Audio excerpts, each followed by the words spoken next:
Everybody, how you doing? Good conference so far? I missed it. All right, give me a sec to get started. So I'm really excited to be talking about selling Cutco to non-Cutco owners. It's an area that I've spent a lot of attention into kind of mastering, getting better at in my time in the business. And once I get this open, I'll tell you why.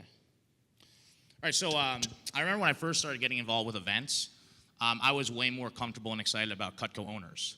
And it was because the way I figured it, I was just lights out on my cheese knife demo. And so I knew I could sell that like every time a Cutco owner came up and then like upsell. So I was like, oh, well, that's so much easier. I just, oh yeah, Cutco customers, yeah, come on. Cheese knife. That's like the low-hanging fruit of the sales tree. So it's easy to get excited. But at my first national conference, what changed drastically about that is I heard from and about Curtis selling set after set, closing them like lightning fast to people who'd never owned Cutco before, and learned that he was always excited about that because people who don't own Cutco, they usually buy sets of knives.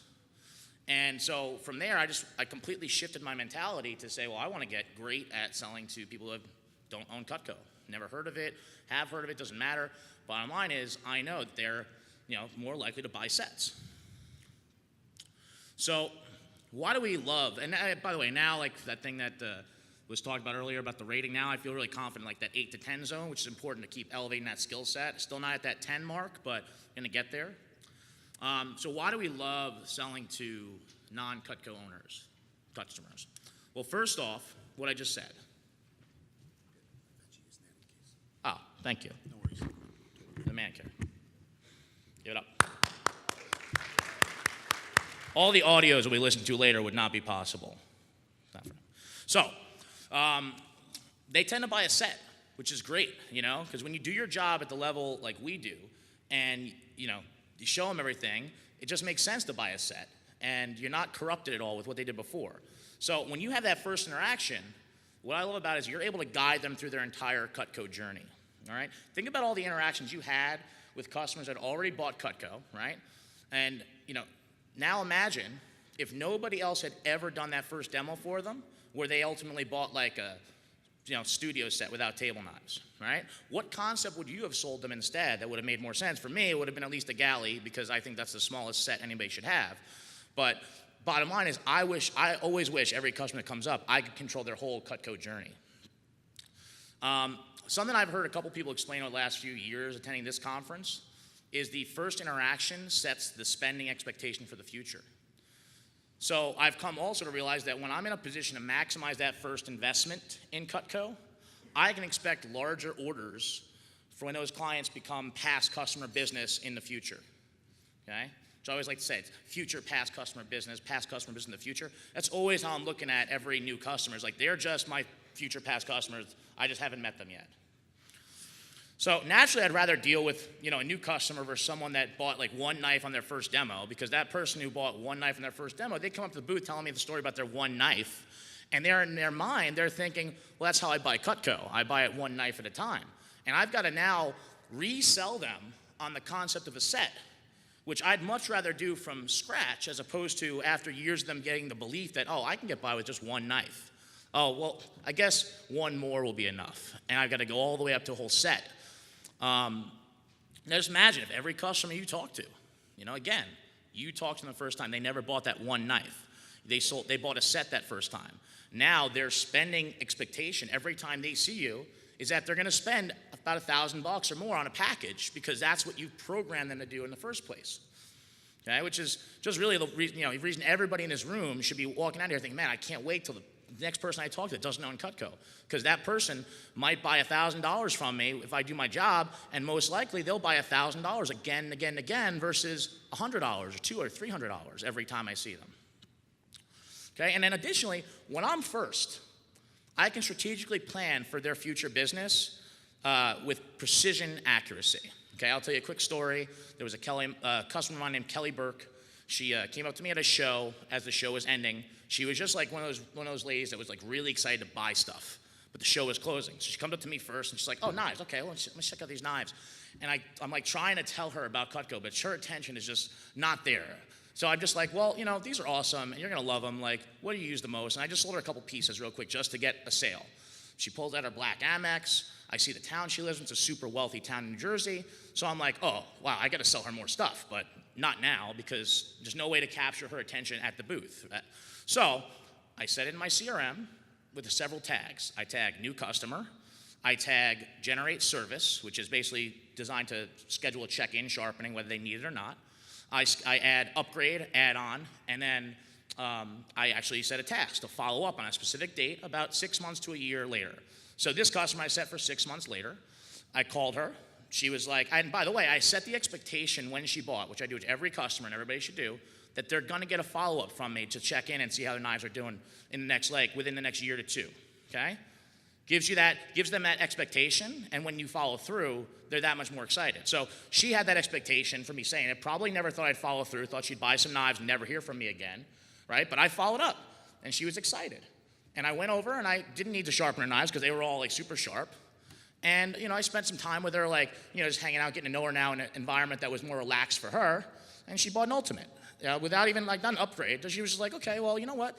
I have loved these knives, and I really wish I had more time to get a set that day. What's like the biggest set? And I was like, that one?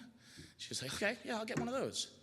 So just makes sense to always know, like, hey, you deal with someone the first time, you can control what's going to happen next time if you plan for it. All right. So how do we do it? The most obvious answer is by knowing our scripts. Okay, heard it time and time again. All right, you got to know your scripts. Now, show of hands, who knows their script? For when a non-Cutco owner comes up to the booth and could recite it if I called on you right now. For show of hands. Okay, don't worry, I'm not going to call on anybody. Oh, all those hands go up all of a sudden. Bottom line, if you wake me up at 3 a.m., my house is on fire in the middle of an earthquake, and tell me you're looking for a set of knives, I'm going to be like, oh, are you familiar with Cutco? All right? And that's how you have to be when it comes to your scripts if you really want to be awesome at selling to non-Cutco owners, because they don't want to go talk to somebody and buy $1,000 from someone who doesn't know what to say to them and gets flustered every time they ask a question. The script is designed for a reason, right? A lot of my belief and understanding of this comes from working with Josh Mueller and studying the sales mastery formula. So a lot of what I'm about to say might seem familiar to some of you who have heard it before, but I've kind of personalized it to make it a little bit different of message. But the thing is, why do we say what we say in a script? All right? And Brandon Brown, I think, was the one who touched on this earlier in the conference. There's got to be intention behind what you're saying. So if you ever really thought about why the things are in the script and what they're designed to do, more specifically, I certainly have. I broke it down a lot of times from just following the sales mastery formula as well as just like thinking it through several times over and over again. First thing is the focus points, right? So when you're covering the script, it's designed to tell customers what they need to know about Cutco, right? Made in America, guaranteed forever, been around since 1949, considered the world's sharpest knives. Those are things they just need to know about Cutco no matter what. Even if they're not even interested in stuff, they need to know that, right? The second part of like the demo that's really important is, and when you explain the world's sharpest knives, that's like your segue, is the demo. Is actually like, that you build intrigue with a demo. Now, when you do that demo and they get that wow factor and they get excited, all of a sudden they're like really invested in what you're saying more because they're like, man, I feel really good all of a sudden. That got me kind of going. And those first two steps are combined to kind of build that value of Cutco, but also create the awareness of the need that Cutco can solve for them. Okay? It's very strategic and simple, but that's what the script does. If you can follow it to a T, you're always going to be able to build that value and get them thinking, I need this. This will solve my problems. All right? The next part of the script is that when you follow the script that really is designed to, the next intention of the script is identifying the best options for the customer, right? There's a lot of discovery questions that you can do to go through it, but the script is designed to basically allow you to figure out through interaction explaining Cutco what this person is likely to buy and what you can sell them, okay? It actually has that flow, and when you can see that in the script, in the things you say and things you explain, you start to learn it from the customer as you're going through the script. The scripts enable price positioning at a seriously high level because it's so damn important to be able to have someone look at our knives when you show them the price and be like, that's not so bad, all right? If your customers, when you show them the price, aren't being like, oh, that's not so bad, then you're not reading the script perfectly. You're not going through it at the level that it is written, and you need to go back and adjust it and make sure you really get in touch with that key point of how you're price positioning using the script. And the last thing is it puts you in a stronger position to ask for the order and close, okay? That's what the script is designed to really get you to a sale. And if you know it through and through, you're gonna close on more sales. So now if you're following the script, it should kind of flow like a nesting doll, right? Everybody know what a nesting doll is? Now you like open up one doll and there's a little doll inside and you keep going, there's little Russian nesting dolls. Well, you go through each step and you can't get to the center step until you go through all the other ones. So as you're going through your script and you're thinking about why you're saying the things you say, make sure that you're getting the connection with that customer where you know you're opening each level of the nesting doll. Because you don't want to just jump straight to the close. You don't want to skip the step. Otherwise, you're doing a disservice to yourself as a professional who knows the script and knows how to use it. All right? The customer learns what they need to have interest in. That's like that's one of the first steps. They get excited about the wow factor of the demo. You're establishing the need of the product and building the value for Cutco as a solution. You're identifying the best options for their needs, right? You're making the price of the investment make sense. You're adding urgency so they'll buy it now. You're diminishing all their primary objections in advance so that there's any objection is going to basically be a smokescreen. And you're setting yourself up to be able to close on the sale with 100% confidence that they're going to buy it. So if you go through each step of that, when you get to that, I'm totally confident they're going to buy, it's going to totally change your perspective on every time you deal with a new Cutco owner, a non-Cutco owner, because you're going to be like, man, if I just follow my script and I get to that point where I'm about to close, I'm going to be so confident they're going to say yes. In fact, I'm going to sell them more stuff because that's part of the script as well, upserving. So how do we do it at a higher level? All right, first off, you got to build the value of investing in a set of knives versus individual knives. Right? People who have pieces, they think this stuff's great, but people who own sets, they love the stuff, all right? So you got to kind of have that focus of the value of a set. And one great tip I got from Jeffrey Paul Bobrick at like the first divisional conference I ever went to was literally say set as often as you can. When you're explaining the guarantee, that the set will be sharpened for free. The set will be replaced if necessary, okay? When you buy this set, you get 30 days to try your set, all right? Let them think in their head, well, people, like when they come up and they're just like, hey, do you have to buy this as a set? It's like, well, you should buy it as a set. It just makes sense to have a set. Don't you think so? Like, it's just be a standard thing in your mentality. People buy sets. They don't buy knives, especially people that don't own Cutco already. All right, now in terms of like why a set sometimes, I like to use a shoe analogy, all right? So like the way I look at it, the galley is just the stuff anybody needs, right? That's the I need knives set, all right?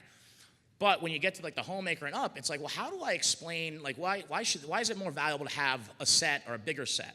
So I like to ask people, like, how many pairs of shoes do you own, Mrs. Jones, right? And if they're ever like embarrassed to answer, you sell them an ultimate because they have so many shoes. And this is going to make so much sense to them when you explain like the benefit of having a set of knives. They're going to be like, well, just like I have all these shoes, half of them, like a dozen of them I don't even wear, I'm going to need a set of knives, even if I don't use them all right? So I like to explain, like, hey, Mrs. Jones, I'm from New Jersey, so this won't necessarily work for everybody. You might have to find your own shoe.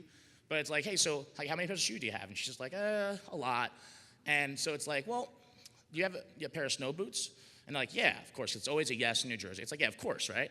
Now, you don't wear those every day, but you definitely wear those at least a couple times a year, right? You're like, yeah. It's like, so that's like having a butcher knife. You know, it's like it's one of those tools you're not going to use every day, but when you use it, it's going to protect you from, hurting yourself with a paring knife on a watermelon. And it's going to protect your other knives from like using your chef knife on a squash and banging into the cutting board all the time, right?